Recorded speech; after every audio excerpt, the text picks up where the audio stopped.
Inilah jembatan Endikat yang menghubungkan 4 kabupaten kota, yaitu Kabupaten Lahat, Kabupaten Empat Lawang, Kota Pagar Alam Sumatera Selatan, serta Kabupaten Mana Provinsi Bengkulu. Lantai jembatan ini jebol sejak 7 bulan yang lalu. Akibat kerusakan tersebut, jembatan ini terpaksa harus dilapisi plat besi dan balok kayu agar bisa dilalui kendaraan. Kendaraan yang melintas harus lewat secara bergantian karena jembatan hanya bisa dilalui satu jalur saja.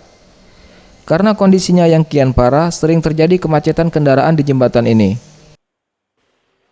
Melalui jembatan inilah truk pengangkut sembako dan hasil panen masyarakat lewat. Jika kerusakan jembatan ini semakin parah, akan berdampak terhadap ekonomi masyarakat di 4 kabupaten kota tersebut.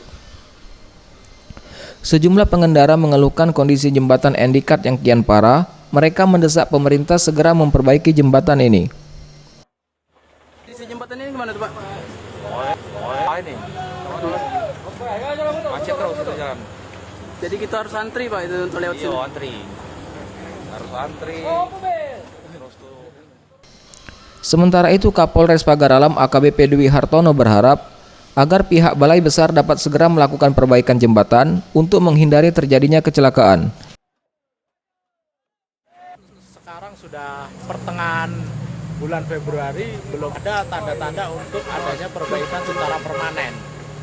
Nah, oleh sebab itu saya mengajak kepada teman-teman semuanya untuk mendorong segera untuk Balai Besar segera memperbaiki jembatan ini. Zulfikri, Sriwijaya TV.